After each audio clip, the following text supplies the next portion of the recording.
Welcome back to episode 23 of the inaugural season of Shaboom. I'm your host and Captain Rick K. Jones. Hey, I'm so grateful for all the listeners out there and for all the nice comments you've shared with me this season. You know, like so many baby boomers, I have a lot of interest in hobbies, but probably none of them more important to me than travel. So in honor of that, today I've got my Ernest Hemingway fishing cap on. Nobody traveled, I guess, more than Hemingway. All of his novels were set in unique places like northern Italy or Pamplona or other places in Spain or the Keys or other places that I've been. So I really do love to travel. So strap on your seatbelt today and let's head out to parts unknown on Shaboom.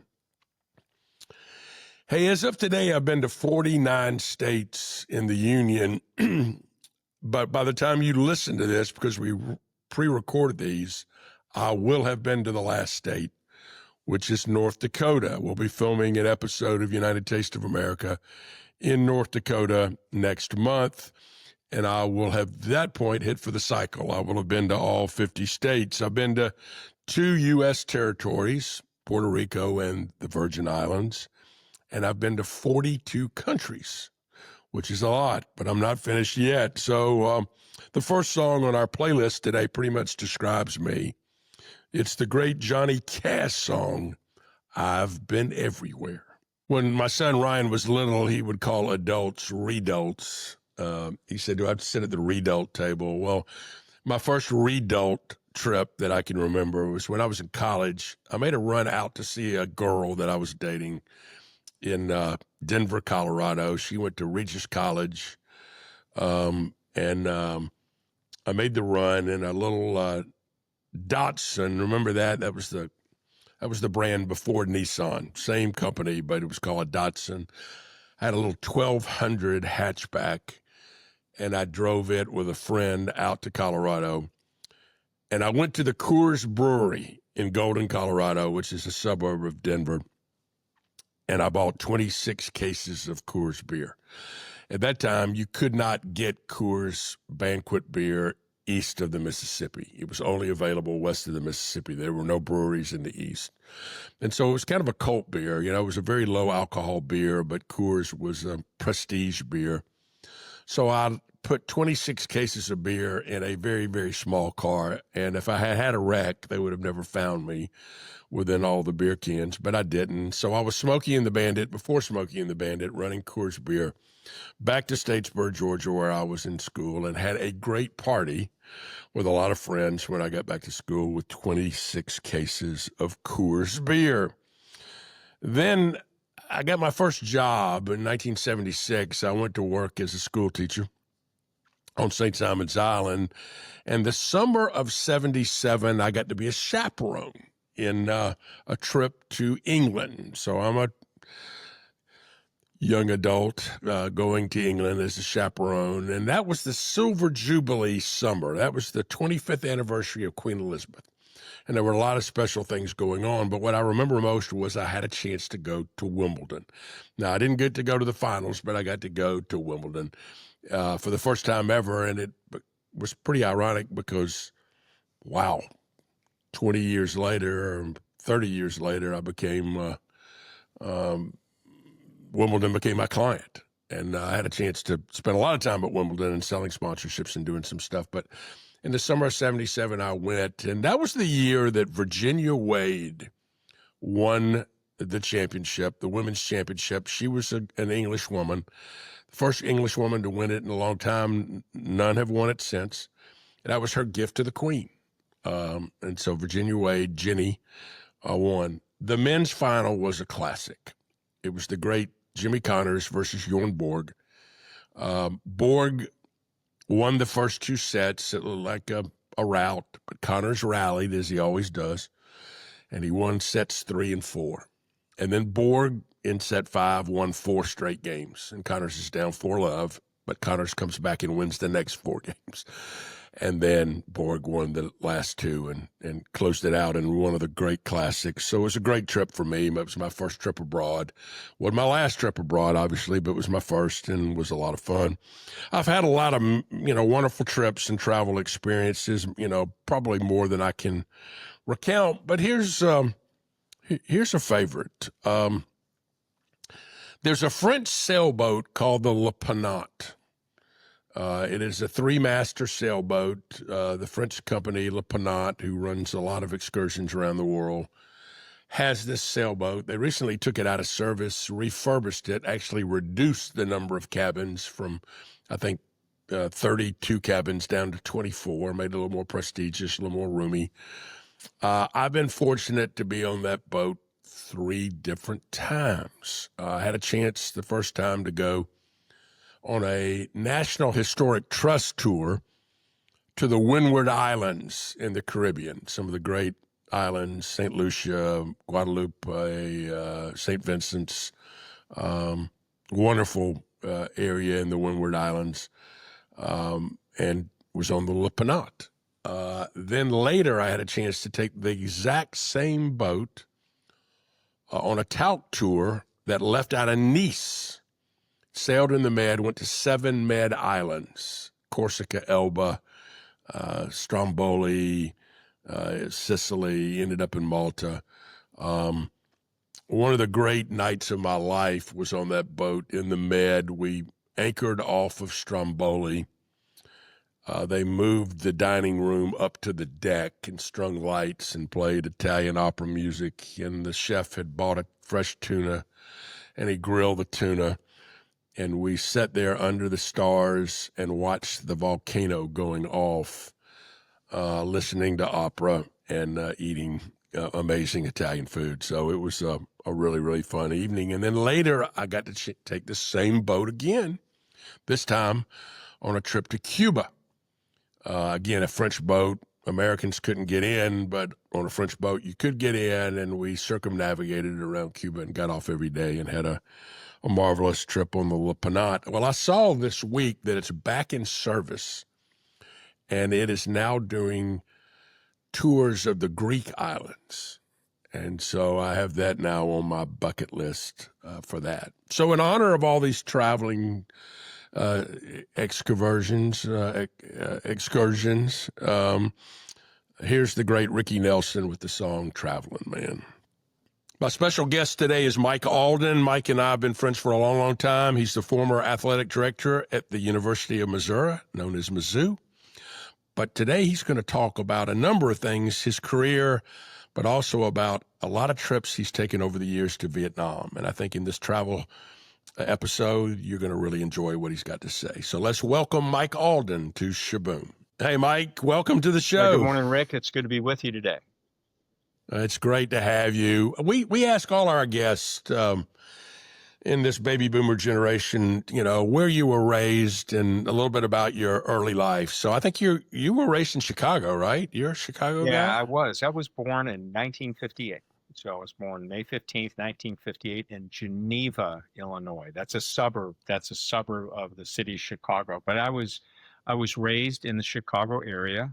My parents divorced when I was fairly young, and so I lived with a variety of different people, right, including my mom in one juncture and a few other folks, and then my dad got custody of me when I was in 8th grade, and so then I lived with him in 8th grade and went to high school in the Chicago area, and yeah, that's where I grew up. Chicago, I've always said, while it is a big city, it really is a big city of neighborhoods. It's really interesting when you look at the history of Chicago and the different suburbs that had kind of different feel to it. Yeah, I think, Chicago is I don't want to speak for Rocky, that's my wife, but I think she would say this, but that's my favorite city in the world, right? And I've been so blessed to be in so many different places in the world, but I just like the fabric of the city of Chicago. I like the neighborhood vibe, like you said before, as big as it is. I like the grittiness of it, kind of that there's a little blue collar piece that goes along with that as well too. And And so we spend quite a bit of time there. We had a place up there when I first retired from Mizzou. We had a place up there in Streeterville, which is one of those neighborhoods, and we were up there for a while and really enjoyed it. But we always had our home here in Columbia. But no, one of my favorite cities is Chicago. Well, it's kind of fun to talk about the new pope coming from Chicago, and early on, I think the Cubs put something on Wrigley, congratulations or something, and then quickly they said, no, he's a White Sox fan, and it was really kind of fun to watch all that dynamic and kind of put Chicago back on the worldwide map again from that standpoint with a pope that was born and raised in Chicago. Yeah, I thought that was pretty cool. They, the former AD at DePaul, right? Jean Lenti Ponsetto, that's her name, right? She's retired from DePaul. She's born and raised in Chicago. And who knows the Pope? Jean Lenti Ponsetto. And the point is, like, there's just a lot of people that are in and around there that are probably looking around going, wow, our guy from the neighborhood is the Pope now. And I think that's kind of cool. But I didn't know if he was a Cubs fan or Sox, but it was pretty clear he was. No, he's a Sox fan. Yep, and they have pictures of him as a boy at the Sox games, and it's kind of it's just interesting because in that town, I think those are fighting words, and it's kind of neat. So, where'd you go to college? I went to college at the University of Evansville, which is in southern Indiana. Rick, it's a small liberal arts Methodist affiliated institution, and I actually went down there to play football, play college football. I was a high school football player, and I dreamed to go into like the University of Illinois or Wisconsin or something like that, but my speed was not really great, and so I ended up at the University of Evansville to go to school, and I got my degree from there. Did you know you wanted to be in administration early on? Or did that kind of evolve? No, that evolved. When I went to school at Evansville, I wasn't sure what I wanted to be. And my grandfather, he influenced me to say, you need to, however you define a businessman, you need to be a businessman because, those are guys out there building things and making money and doing all of that. And so I really didn't know what I wanted to do, but an influencer in my life was my grandfather. And so he kind of focused me in on those characteristics, probably from an administrative standpoint, that led me to college athletic administration. Well, you had a great run at Mizzou, and of course that's where we became friends, and I had a chance to work with you and do some projects there that were near and dear to my heart. I think Columbia is a special place. We have a neighbor here in Charleston who he went to the University of Missouri, and his daughter is there now, and it's kind of neat trading stories about Mizzou with a neighbor here in Charleston, and she loves it there. I mean, she's just having a wonderful time, and it's been a great experience.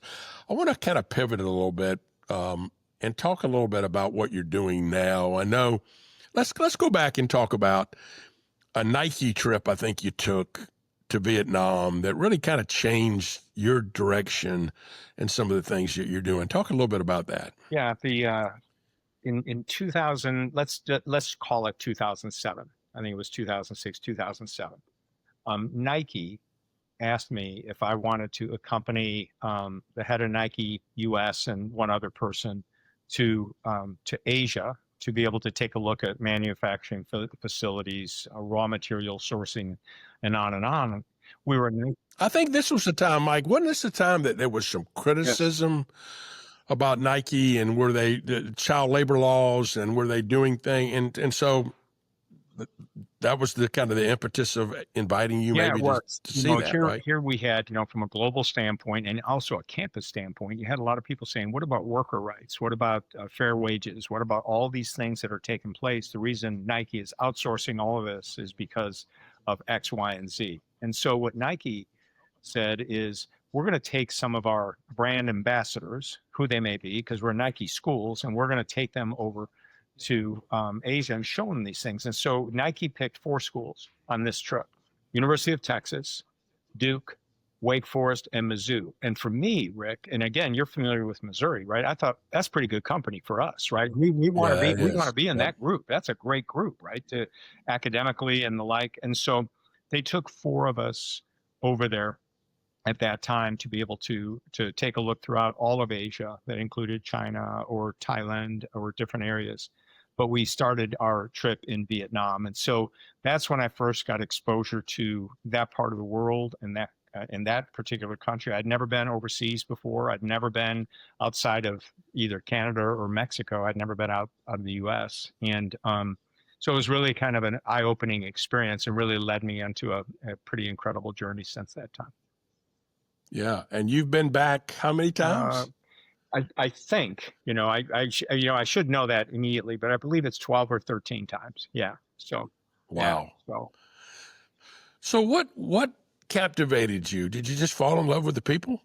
it was a couple things, I don't want to take too much of your time here, but I'll tell you. No, no, this is So when great. we This go is there, so exactly. think about this. We're flying with Nike, right? And let's just say Nike's going to take care of us, right? And so our plane accommodations, our flight, where we're sitting on the plane, different things like that, everything is awesome. And so when they got us to Vietnam, when we started in Ho Chi Minh City, which used to be called Saigon, right? It's in the southern part of Vietnam.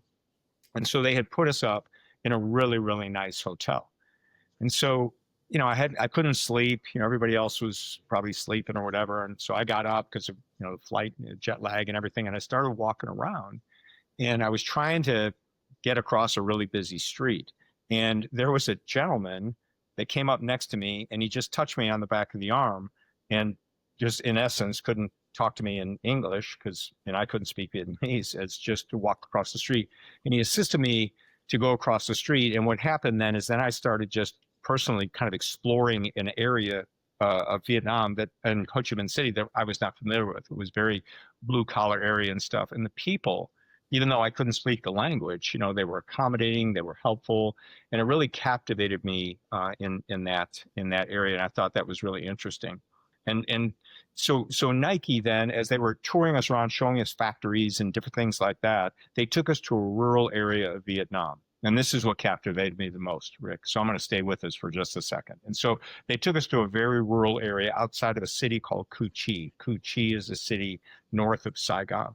And we went into a rural area and they went and introduced us to a woman and her family in a rural section. And what this person was doing is she was making pockets, like she was a piecemeal textile piece that they put on a shirt and then she passed it down a line, right? So they had these businesses that were set up, small businesses. And so Nike was trying to show us how there was business development in areas that had been created because Nike was there and stuff.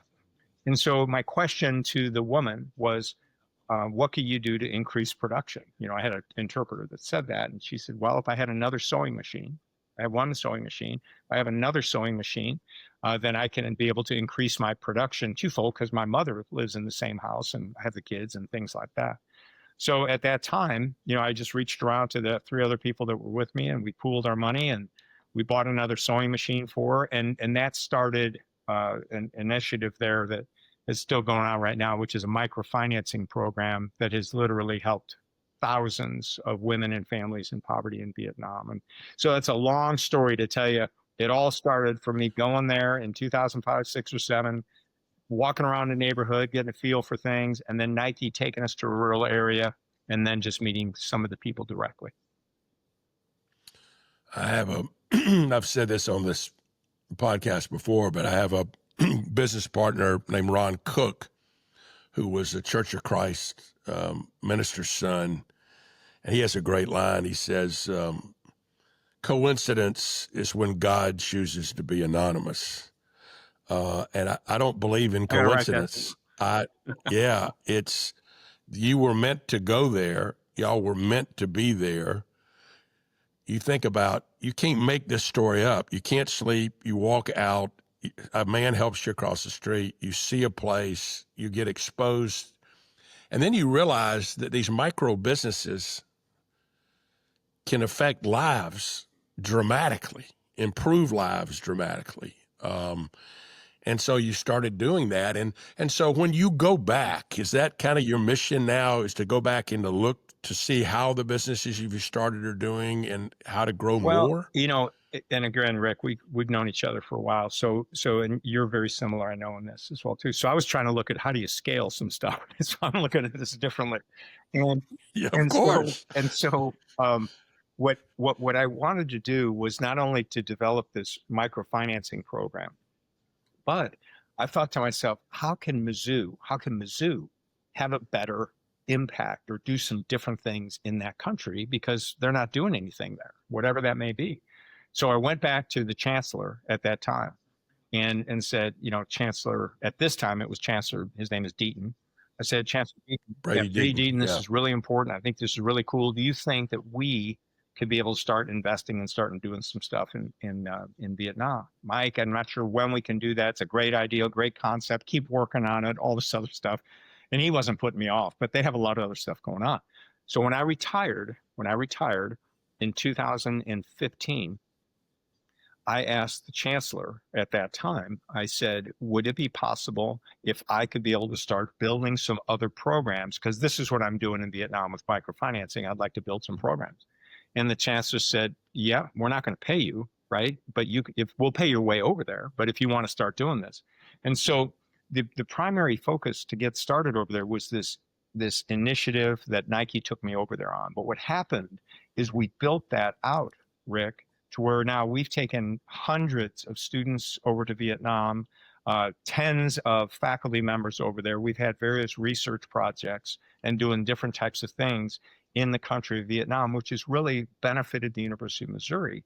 And we hope it's also provided some partnerships and some opportunities for the people of Vietnam as well, too. So what I did was when I retired, even though they didn't pay me, we took the microfinancing program and we scaled that out. So it had something to do with our med school. It had something to do with our College of Business, College of Education, and some other things. And so we're still doing that today, which is pretty cool. And we have other people now that do that, but that's kind of when I got started at Mizzou. To your knowledge, do other universities have those types of service projects? Have you heard about other things like that? Yeah. There's not as many in Vietnam. There's more now, right? But there weren't as many there. But primarily, you'll see a lot of universities have projects like that in European nations, right? You don't see as many in developing areas, even though Vietnam is much more developed now. But yeah, and so what Mizzou had been focusing in on international relationships was going to be China, right? Which they were doing at that, which everybody was. And they were focusing on the European connection, not as much in Africa, a little bit in South America and Chile and Brazil and stuff. Mizzou was doing that, but they had no presence in Vietnam. And the schools that did over there were like Portland State. Let me think. Harvard has a bunch of stuff going on over there, others. And there was this void of land grant flagship institutions doing anything in Vietnam. And so for me, here I'm a retired athletics director, right? So I got faculty and everybody trying to figure out what's this guy doing. But it was trying to be able to get a foothold in some way for a flagship institution to do some stuff in Vietnam. And we did it. And we were very successful at that. And it took a step back after COVID, and now it's geared back up again. So it was kind of cool. Do you take students with you? Mm-hmm. Yep. That has to be life-changing. Yeah, it really is. And it's more than a study abroad thing. Study abroad a lot of times, which is life-changing, but in its own way, and it's awesome, right? But it's also kind of a travel experience thing. The work that we do in Vietnam, I mean, it's hands-on stuff, right? So we have a partnership with a HIV center for kids that have HIV that are orphaned or been given away or found. We have a partnership with a blind school, a school for visually impaired kids, and so our students not only teach and work with those kids, but we live in those neighborhoods. So we don't live at the hotel that I stayed at when I went with Nike. We live in the neighborhoods with the people, and so the life-changing piece, I think, for our students is something that not only are they serving other people and learning from them, but they're actually experiencing something through the same experiences that those that are there. They're not separate. They're actually trying to be ingrained in that culture. Tell me about what you're teaching at the university, because I know you're teaching some classes. Well, I just got done teaching my class this summer, Rick. Thanks for asking me that. This one I taught this summer is called the Chancellor's Leadership Class. It's a leadership course. It's just a 1-hour course. Okay, that's all. It's just a 1-hour class. I like doing that.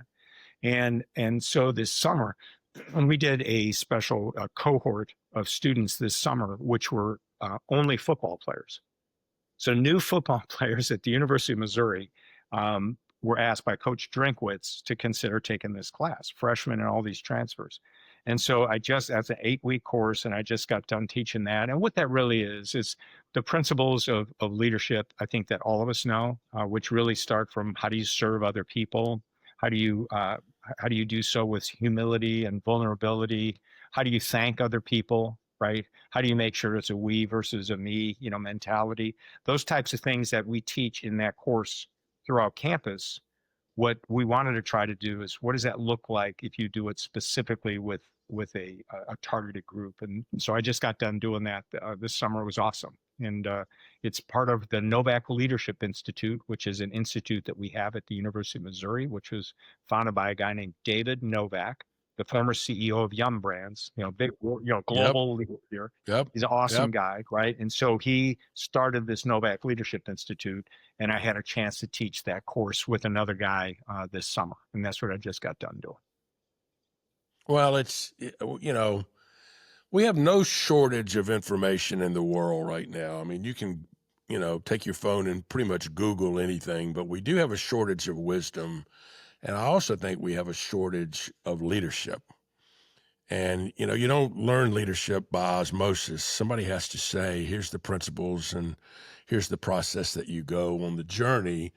And it is a journey because you're a better leader today than you were a week ago because you're constantly trying to look at how you do things differently. And, I would think for athletes, I commend, coach for wanting his players to be in that class because a football team is all about leadership and servant leadership and teams that have that kind of mentality, they succeed better on the field. They succeed better in the classroom. They succeed better in the community and all that. So I commend him for that. You hired Gary Pinkel, who was a great football coach, and I think I read something the other day where y'all still do some charity work together. And talk about that a little bit. Yeah, so Gary and I worked together for 15 years, which is a long time for an athletic director and a head football coach to be together. And he had a lot of success. And so when he retired, when I retired, I had I had a plan in place, right? This is what the next step is going to look like. When Gary retired, Rick, he really didn't have a plan, primarily because it was a health issue, right? So he had been diagnosed with lymphoma, I think is correct, and so he had to retire, and so he wasn't prepared for that. So he was kind of, in some ways, scrambling about what he's going to do. And we were having coffee at a local coffee place in Columbia, and he was talking about, I'm thinking about starting some kind of foundation. But that was it, so the concept was some kind of foundation. What am I going to do? And so he really dug into where his passions laid, and those lay around, childhood, cancer situations, kids with disabilities, and kids that aren't able to afford to go to school, right, to college. And so he started the GP Made Foundation, and in starting that, and I was very honored that he allowed me to be part of his, building that from the ground up. And now he's taken that to, wow, my goodness, he's probably generating somewhere between, 5, 6, 7, 800,000 a year. And I think about that now over the course of, he's done this for 8 years. I mean, he's put, $5 million out there in different areas to be able to help kids go to school, to be able to help kids with, disabilities, and also to be able to, support pediatric, cancer research and the like. So he and I do that kind of stuff and other stuff together as well too. Well, it's amazing at our points in our lives and our careers that we do have a bully pulpit to encourage others to join us, to collaborate, and to do good works. And you start thinking about the what I call the compounding. I'm a big Warren Buffett guy who always said, invest $1 here and 50 years later, let me show you what it's. Well, it's the same thing with your time and your talents. If you think about what you've done in Vietnam, how that has compounded, you think about one student athlete that you've taught to give back that will compound way after our lives are over, and what that's going to mean, and then who that young man or young woman is going to influence, 5 decades from now, and how it continues to be that. And for our listeners, it's, there's still a chance to make a significant contribution. You just find something you're passionate about. You helped Gary, who had been a very successful coach, focus on what are you passionate about? And it was kids. Okay, now with kids, how do we make something like that happen? And I think about what you've done in Vietnam, the lives that you're changing, the families that are benefiting from this. It's just pretty incredible. I have a good friend, I've talked about this on the show, named Sylvia Allen, who's now in her 80s, but she was in South Africa giving a speech several decades ago, and a Black Methodist minister came up to her after she gave her speech and said, "Will you be our grandmother?" And she said, "What are you talking about?" He said, "I run an orphanage in Uganda, and we think you would be a perfect grandmother." And she took time before she flew back to go to Uganda and fell in love with this orphanage and these children. And now, like 35 years later, she has a charity called Sylvia's Children. And what she's done in this orphanage is unbelievable. For our son's high school graduation, that was his present. We took him to Uganda on a mission trip, to show him as he's about to go off to college how blessed he was, but secondly, to begin to get him to understand that there's an expectation to help others. And so this one woman has just done something unbelievable there. And much like Vietnam, there were a lot of AIDS kids that the parents had passed, but they now have a coffee farm. They grow chickens and have eggs, and they have water that for the village that we were able to build the well. They have sports. The girls took to basketball. The boys all played soccer, and we went over and took basketball backboards and nets and balls, 20 years ago, and that's grown. Every child that wants to go to secondary school, to college from that orphanage, she's raised the money for that to happen.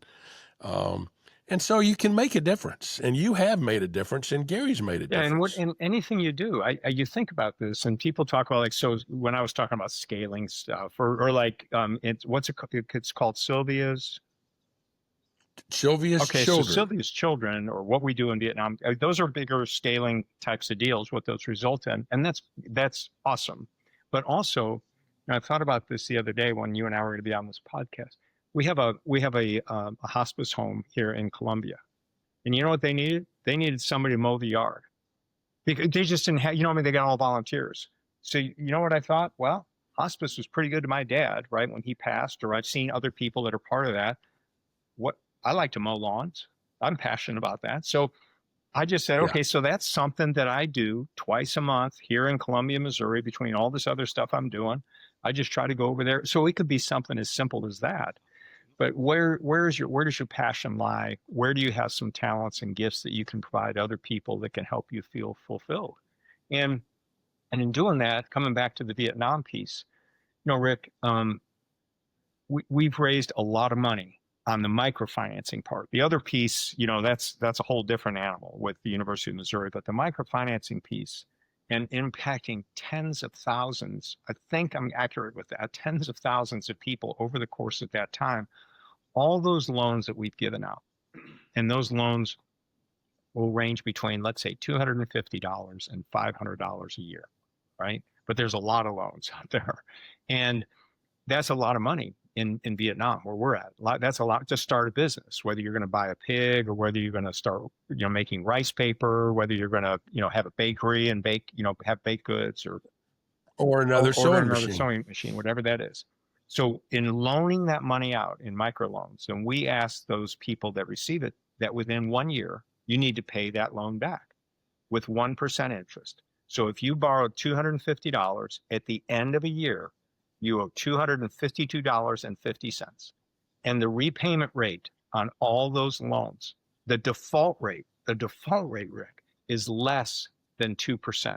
Less than 2%, which Wow. means the people that have the least amount of money, no collateral, no capital, are the ones that pay their monies back, their loans back higher than anybody, frankly, almost in the world. Their default rate is as good as any you would find anywhere in the world, which I think is pretty cool. Well, a big piece of that is you not only give people money, you give them dignity. Yeah. And you say, I believe in you, I trust in you, and then they want to live up to that same expectation. And that's why I think the default loans are so low, because of the fact that you have done that. You know, somebody told me once before, if you see someone on the street that is asking you for money, the first thing you should do is look them in the eye and acknowledge their humanity. You know, we tend to not do that. You know, we'll reach in the wallet and kind of look away and hand the dollar.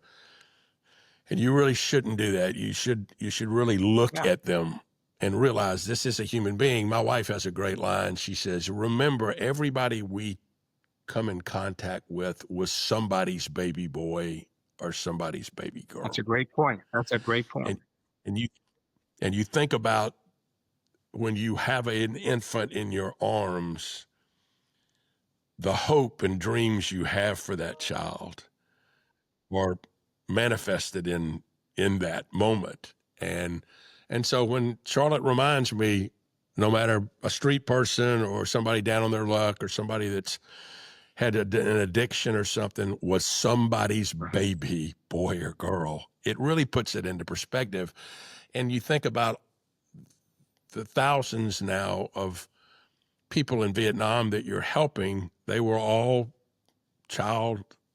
somebody's child, and they're all child of God and children of God. And I think I really commend you for what you're doing. And one of the things that I heard was $250 can make a difference. Not $250,000, $250. And so if somebody's out there listening today and wants to get involved in micro businesses, how would they do that? Who would they contact? On this particular case, on this one itself, on this one, this is a smaller group. This would be me, right? They would contact me. Now, if they're interested in a broader scale on that, about rather really interesting, I think if they went online and checked about what they did at the Grameen Bank, GRAMEEN Bank, they've done that on a massive scale, right? Those folks and others. There are others that have done that as well too. So what we did is we really took the concept that was developed back in the mid 2000s, and that was being applied in the country of India, and we took that same kind of model and we built our own model here for this. But if it was something directly with me, if they were interested, they would contact me, and that's at aldenm@missouri.edu. And I'd be more than happy to respond. If they just want to go online and check some other stuff out, one of those resources could be the Grameen, GRAMEEN Bank, and it gives them kind of an idea. But, as they think about that, Rick, or this, so the evergreen part of this, right, on this micro program that we started in Vietnam, now we've got $150,000 in circulation. So every year, right, if you're loaning that out, remember, and 1% interest coming back, and a roughly and reinvesting that 1%. So correct? At least, while it may not grow a ton, this is the Warren Buffett model. At some point, right, we know it's going to compound, it's going to continue to grow. And so when Kevin White gave me $20 in Vietnam when we first did this, his $20 today, back, what is that, 15 years ago or 18 years ago now, is still in circulation, and it's actually worth more than that. And so it's been really kind of interesting to be able to see how that's gone. So it's something that'll hopefully live for a long time. It's pretty cool. Now, was it all ADs that went? Did DeLoss go and Ron went from Wake? Ron Wellman was there, Kevin White, and DeLoss had to cancel out at the end. So Chris Plonsky went, and Chris Plonsky went. Awesome. Yeah, our good friend. And so today, actually, those three, I still hit them up, right? I still hit them up for donations. Those three back in March did another gift, right? Again, to this whole effort. But it was those three people, and it was Chris Plonsky, Ron Wellman, and Kevin White, and we were in, together, and it was just like, okay, let's go, give it up, and then here we go. Wow. And it all started with a sewing machine. I mean, it really is, it's almost improbable. And yet the blessings that come from things like that are amazing. And it doesn't Yeah. take much. It just takes alertness of looking at needs. It's the same thing that you saw with somebody needs to cut the grass here at the hospice center. Okay. It's just looking around you and saying, where can I make a difference and how can I make a And then difference? And keeping your Ward eyes Manuel's open. been over there. I've been over there with Ward Manuel, and he's still doing that stuff now. And Jeff Hathaway, who used to be at UConn, he's doing that. Or Mike Thomas, who used to be at Illinois, he's doing that. So there's a lot of people in the college athletic industry, right? So whether that's Whit Babcock at Virginia Tech or whether that's Carla Williams at UVA, right? There's a lot of people that Nike over the course of time then has taken over there, and I've connected with all of them, and hopefully all of them have been generous and be able to support this initiative that we started. And it's been pretty special to see how that's really grown. And it really kind of started with Nike being thoughtful and saying, let's take some folks over there. A guy named Kit Morris, that retired Yeah. from Nike, I know Kit. Mari Yeah. Gettler and Joanne Scott, and they took us over there. And those are all, international people with Nike, and they took us, and we got things rolling, and it's been pretty cool. Yeah, it's pretty amazing. Well, we talk a lot on this program about our age group that has had some success and now transferring that success to what I call significance. And you're a great example of that. And you've mentioned some others that have been ADs, current ADs or former ADs that have made a big, big difference.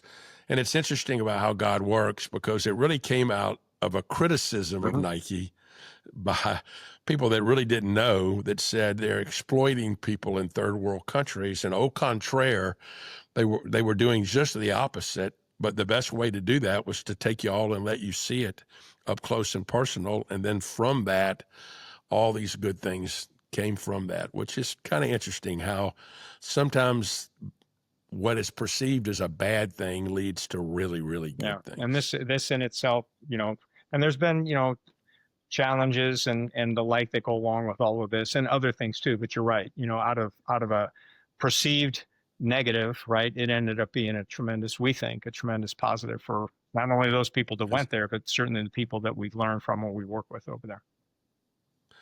Well, this whole episode is about travel, and I want to encourage people that do travel, and we all travel. When you travel, keep your eyes open and look where you might make a difference.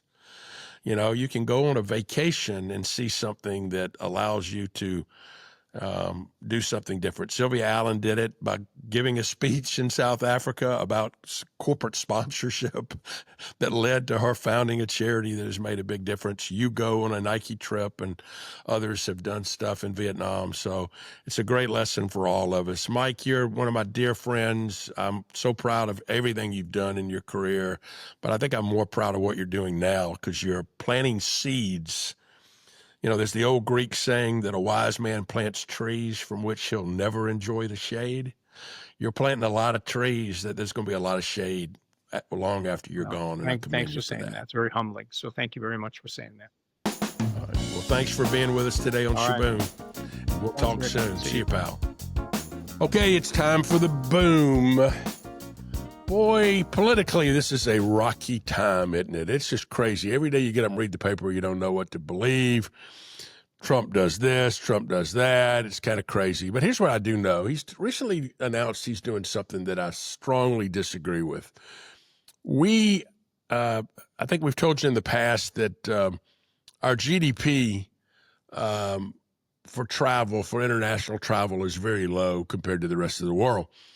But we've got some amazing events coming up. We have our 250th birthday. We have the World Cup. We have an Olympics in 2028. A chance to welcome a lot of international guests to America. Well, Trump's decided he's going to make them pay a surcharge, extra money to go to our national parks. Really? When you invite somebody to your home, do you charge them? I don't think so. In fact, we probably ought to make it free for foreign, because what are they doing? They're renting cars, they're eating in restaurants, they're renting hotel rooms. They're doing a lot of stuff that adds to our economy in a way that's really, I think, effective and good for us. And so I think what he's doing with the surcharges is, let me find the right word. How about stupid? And that's the boom. Well, it's time to take a trip down memory lane. And before we take that trip, I want to play a song on our playlist by Jimmy Buffett called First Look. First Look is a great song about the first time Jimmy Buffett went to Latin America. He went to Brazil, and it is a great song. Listen to that before I tell you the story.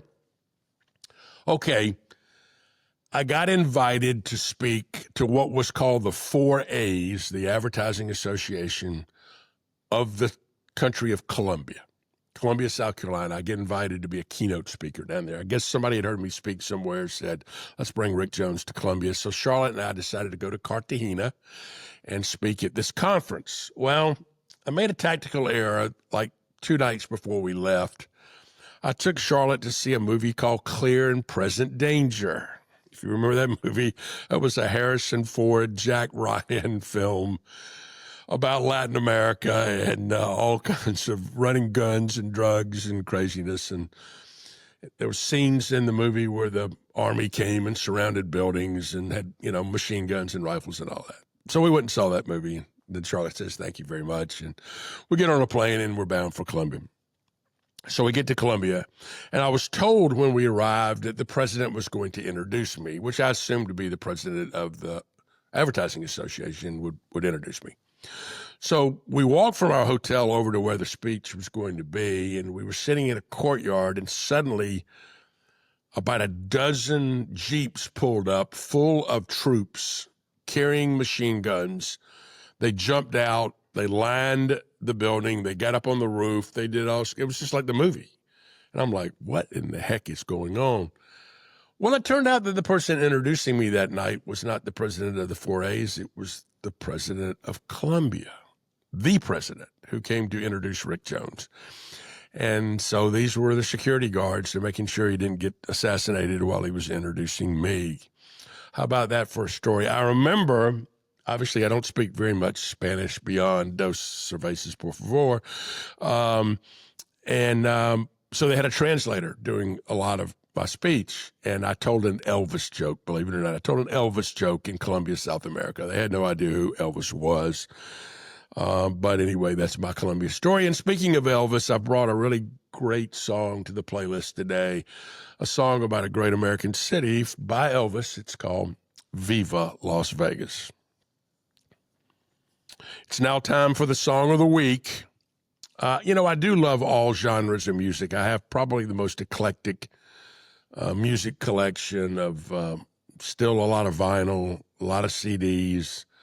I actually have some cassettes still that are in my office that I have a cassette player I can play occasionally.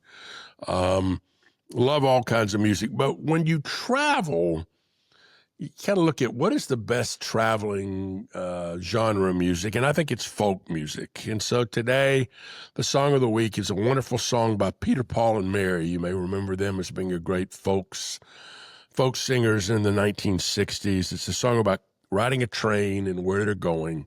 It's the classic song, 500 Miles. It's time to get on the road with Rick. We've talked a little bit or teased you a little bit in the past about this vignette series we're filming called United Taste of America.